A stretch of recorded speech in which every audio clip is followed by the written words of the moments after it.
Hi everyone, Jess here, and today I'm joined with Jef de Vries, Marketing Manager at SkyNRG. Thank you for joining me today. You're welcome. We're happy to be here. It would be great if you could start with a little introduction about your company. Yeah, sure. SkyNRG has been around for 12 years. We are focused on sustainable aviation fuel. That's not a new thing within aviation, but it is a relatively new thing still in the world. We focus on the whole supply chain, so that means we are researching new ways to convert a type of waste or other type of feedstock into sustainable aviation fuel. We work with governments, we work with companies, we work with airlines.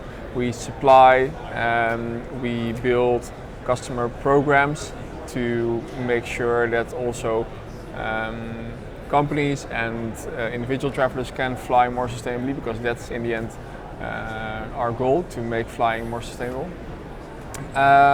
We are based in Amsterdam. We're about 50 people. With 50 people, when I joined 4 years ago, we were actually with 15, so we're growing quite fast, and we expect to be growing even faster in the coming years as sustainability within aviation is getting more and more important. We've got a team in the US also. Yeah, there's much more to talk about, but let's pause here. It's a good place to start. Yeah, just a good place to start. So, just looking at mapping out the landscape a little bit, could you explain the current state of SAF adoption in aviation industry, and how have you seen this evolve in recent years? Yeah, I think when I joined Sky 4 years ago, it was very early stage, so it was mostly, let's say, more progressive airlines and bigger companies talking about it and showcasing it. And it was very much a voluntary thing, right? So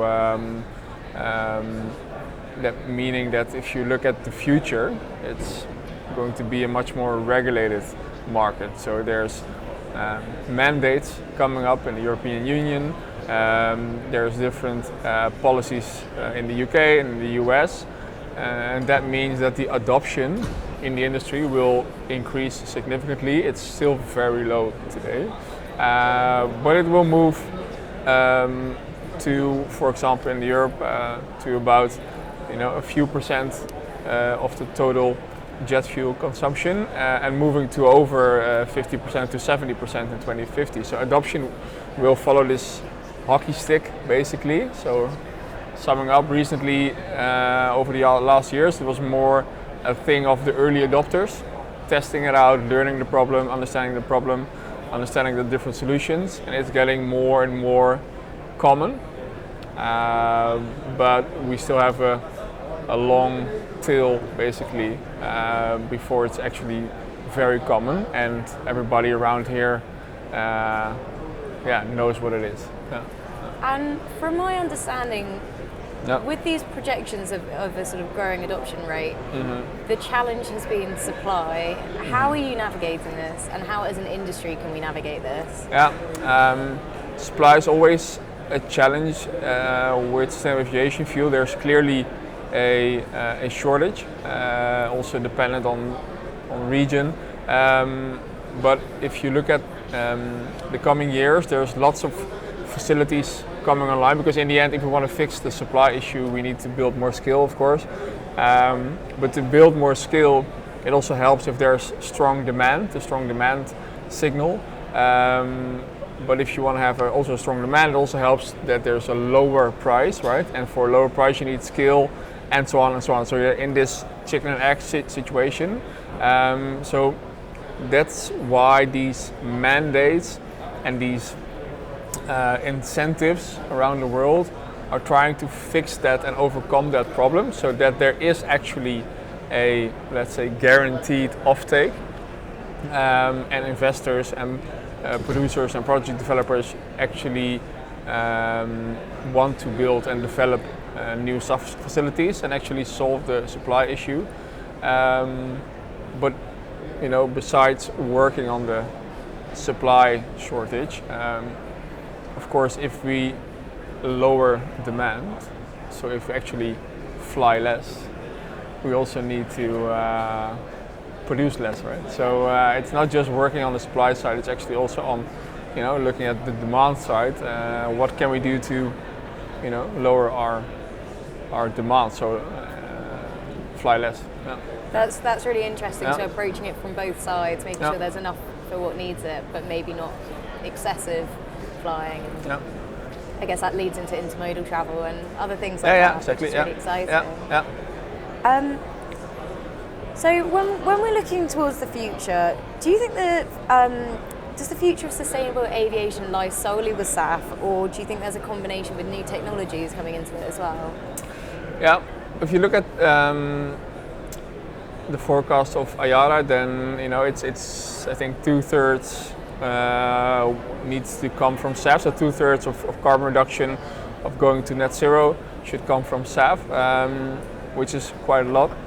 And then there's a part that comes from carbon offsets and carbon capture, and then a smaller part I think from technology, right? Technology improvements and innovation. And I think there's not one silver bullet. We need to look at all these measures, and there will be different solutions around the world.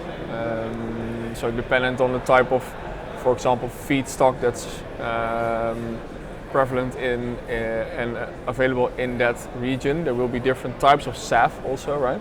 So SAF is not just one type of product. It depends on how you create it and what you create it from.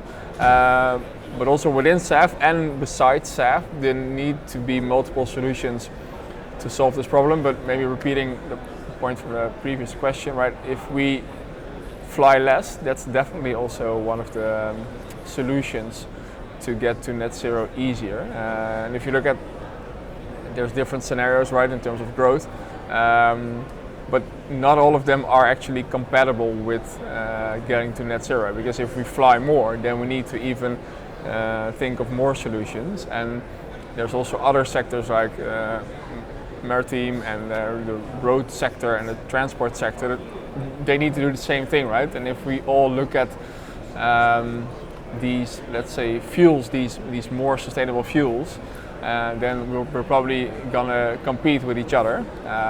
So zooming out, looking at other sectors, looking at availability of different solutions, there needs to be a complete view on how we're gonna get there, not just for aviation, but also for other sectors.